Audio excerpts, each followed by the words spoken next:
Ladies and gentlemen, I'm going to give you about 20 seconds to take your places, and then we'll start the afternoon session at 4 minutes past 2 o'clock.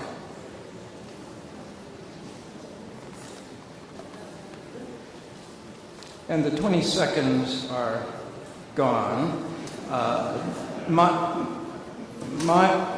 name is Paul Needham, Scheide librarian at Princeton University, and I'm going to introduce the talks of 3 colleagues who are also good friends of mine.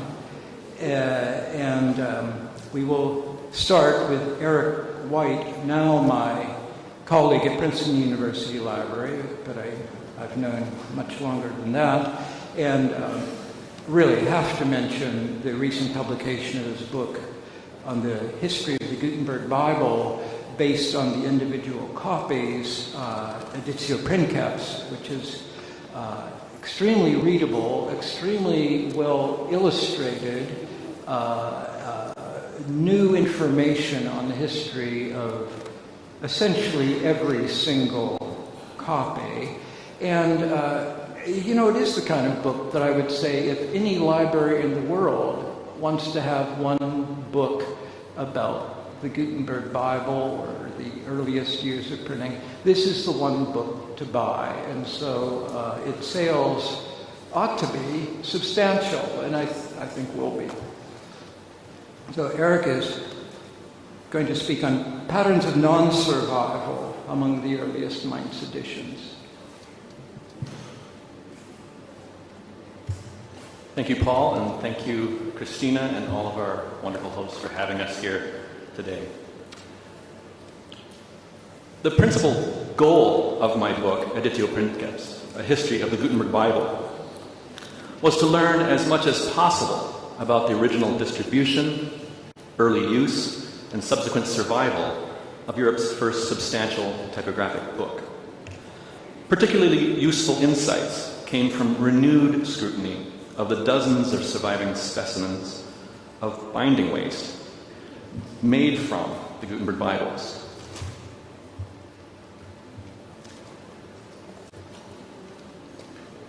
On the basis of the distinctive styles of rubrication shared by many of the specimens, I was able to distinguish 15 otherwise lost copies.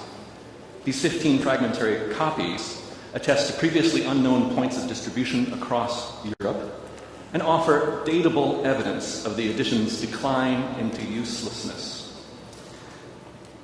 Today, I will contextualize the Bible's survival by means of a parallel investigation of binding fragments made from Latin schoolbooks of the Ars Minor of Aelius Donatus, printed in Mainz during the 1450s and 1460s. The underutilized evidence of their survival contexts reveals that the use and neglect and destruction of Europe's earliest typographic books, far from being haphazard, followed surprisingly consistent patterns. The differences between these patterns are highly instructive. About 100 copies of the Gutenberg Bible have disappeared without a trace. This is not a map of where they are, this is a map of question marks. But 100 of them to help the imagination. Although the Reformation and warfare presented serious perils, most of the copies would have entered institutional libraries at an early date and should have been fairly well protected. The main reason that they were not preserved was that the book's historical significance had been long forgotten. We've had no shortages of wars and disasters since the 18th century, but none of the Gutenberg Bibles, once discovered, were then lost all over again. Thus, the fatal ingredient in the loss of these 100 copies was the time spent in a state of neglect. For books, the opposite of neglect are use and care. Signs of religious or scholarly use and care during the 15th and 16th centuries, such as illumination, annotations, and new bindings, appeared in all of the surviving Gutenberg Bibles. But we see a striking lack of annotation and rebinding from the 17th century. The latest exception is a pair of liturgical notes added to the copy at the University of Texas in Austin. Apparently, while it was being used at an unidentified Jesuit college in the Low Countries, having come from a Carthusian monastery. Moreover, the Texas copy obviously was still considered worth protecting. And here are some of those 17th century notes. It was still considered worth protecting when it received an expensive new calfskin binding, a binding which is dated at the bottom in blind tooling 1600. In contrast, during the 1590s and the early 1600s, the choristers of the Church of Heiligkreuz at Offenburg defaced the Gutenberg Bible, now at Stuttgart, with their personal graffiti. This suggests that by the end of the 16th century, that Bible remained within the church, but had outlived its usefulness in worship. The most telling evidence of the non-use of books is their destruction. At least 15 copies of the Gutenberg Bible fell into inglorious servitude as wrappers, paste downs, spine liners, and choir guards of book bindings. The context in which such binding waste came to light suggests that copies of the Gutenberg Bible met their demise in the vicinities of Paderborn and Strasbourg and Vienna. This is a paper fragment. And London, a vellum fragment that has Carthusian markings. While their survivals in datable bindings include an incunable of 1497 found at Eichstätt, an imprint of 1559 found at Zurich, and a book of 1575 owned by the Benedictines at Murbach. And there's the owner of the book that was supplying the fragment now in Basel.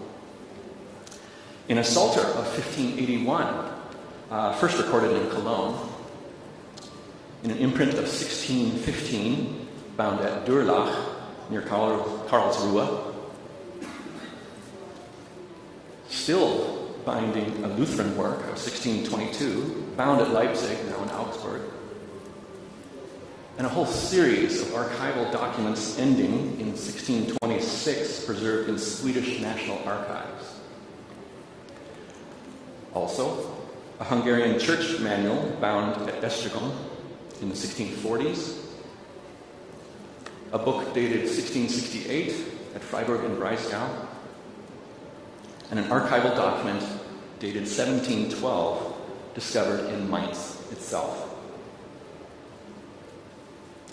A final lost copy is represented by the beautifully illuminated bifolium over there at the Museo Correr here in Venice, purchased by Emanuele Antonio Cicogna around 1859 from the Leipzig bookseller Theodor Oswald Weigel. In 1819, 3 additional leaves with identical but less elaborate rubrication were found on 2 different bindings in Dresden.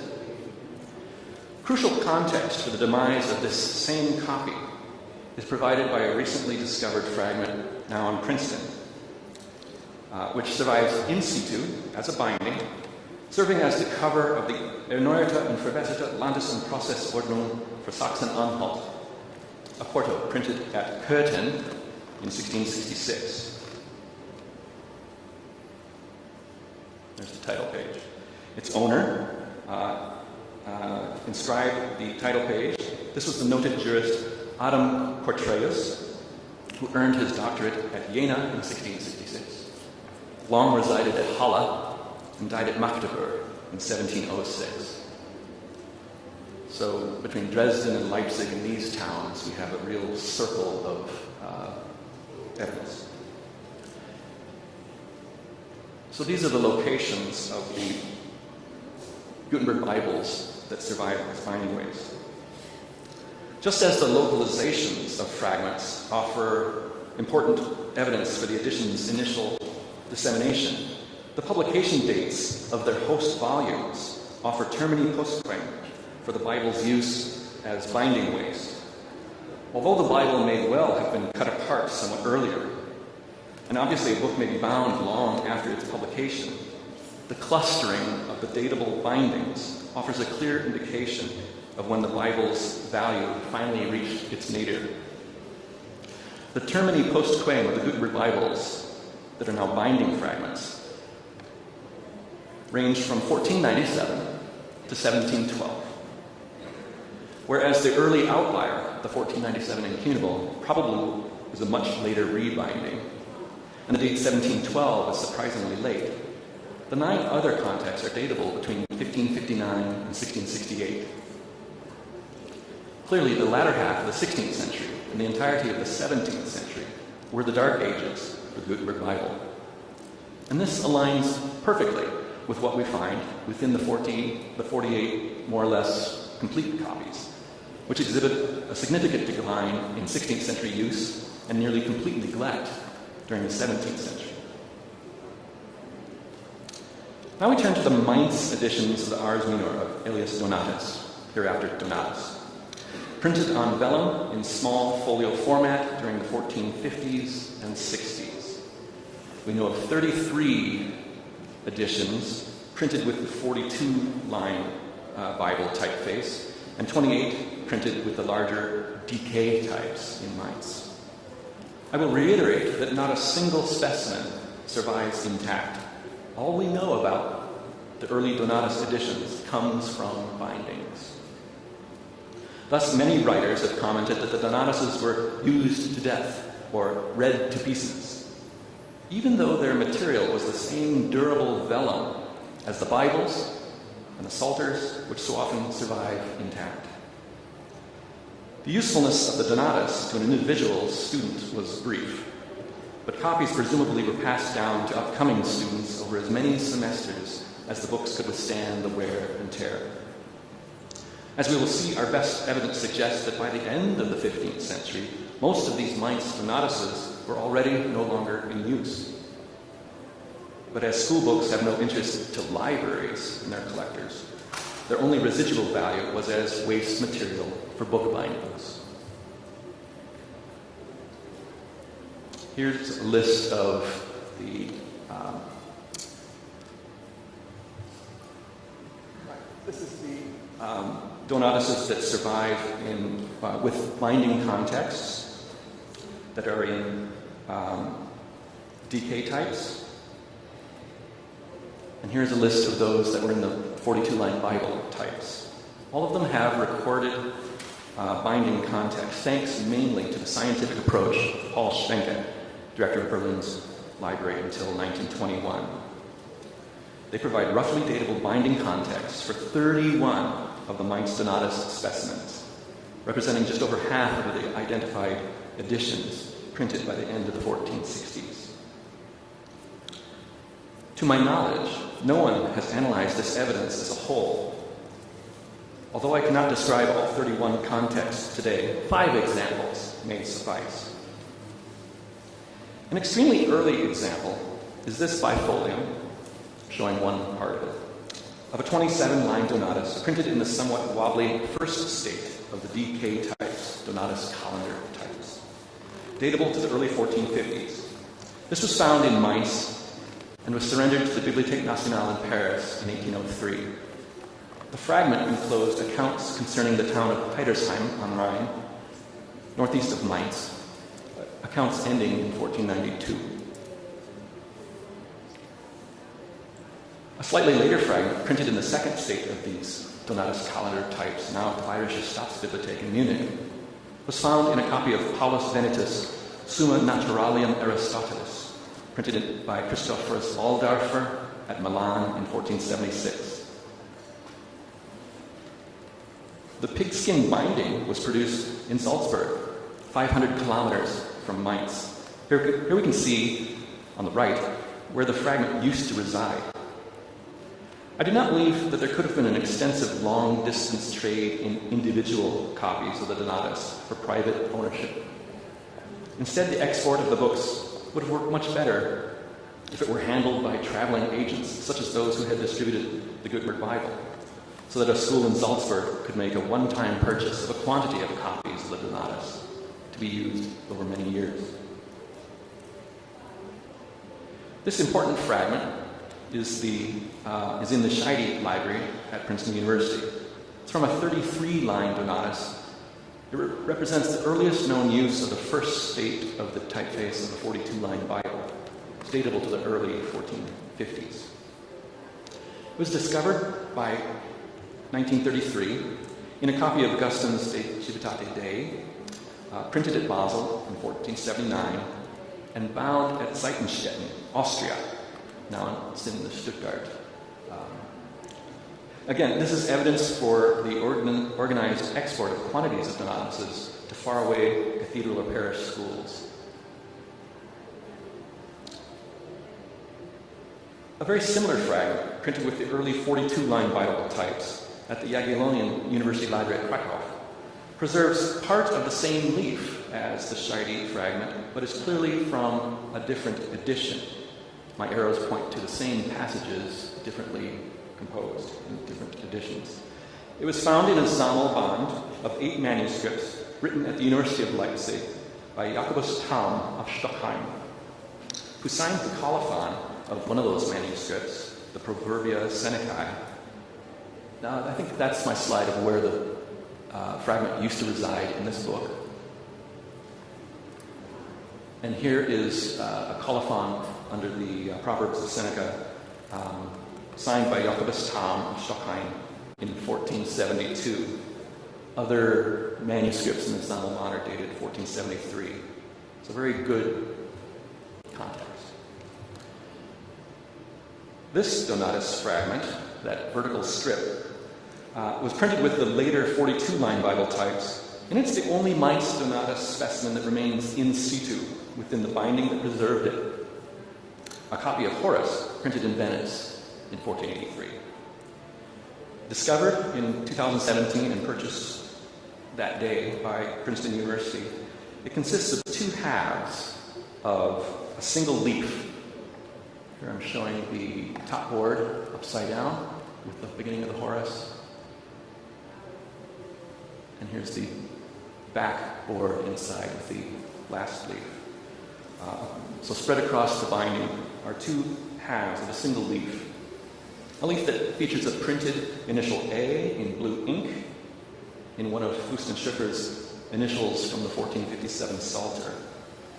Here's my composite of the whole leaf, minus what can't be seen in the fold. And there's the initial. The binding and rubrication of the Horace, the Venice Horace of 1483, are German, and a 17th century inscription indicates that the book was once owned by Johann Ogier Faust von Aschaffenburg of Frankfurt am Main. Unlike most of the Gutenberg Bibles used as binding weights, these Donatus fragments, 31 of them, were found in books printed and presumably bound during the 15th century. In fact, of the 31 examples with known context, assuming no unusually long delays before the host volumes were bound, 24 of them are datable to 15th century books. Among the 7 later binding contexts, 3 fall between 1501 and 1508, and 1 manuscript is described in its catalog simply as 16th century. Thus, as many as 28 of the 31 may have preceded the Reformation in terms of falling into use as binding weights. Only 3 must have been substantially later. 2 fragments survive on imprints from 1564 and 1583, leaving only 1 true outlier from as late as 1618. This is compelling evidence that whereas the Gutenberg Bibles, on average, were used for a century and a half before they were discarded or forgotten, the Donatuses were able to last only an average of about 40 years. We might have guessed this was true, but now we have the evidence. The 31 datable Donatus survivals provide valuable geographical context. They ranged mainly from the Rhine River Valley eastward across the Holy Roman Empire, but no further. I'll try to get a close-up of that. Aside from 2 fragments found in Trier, none was found west of the Rhine, and aside from the possible exception of Strasbourg, the absence of examples in France and the Low Countries is striking. There you can see how they have distributed themselves. So we see a similar eastward flow in the survival of binding waste from the Gutenberg Bibles, which I'll overlay here. Now, whether this is truly a reflection of the original patterns of dissemination, or rather quirks of survival, or perhaps an unsuspected characteristic of binding practices outside of Germany, will require much further research. I will conclude with the urgent plea that any early printed binding waste that comes to light will be left in situ, that its context will be fully recorded, and that the specimen will be incorporated not only into the study of typography, but also into the larger study of book history as human history. Thank you very much.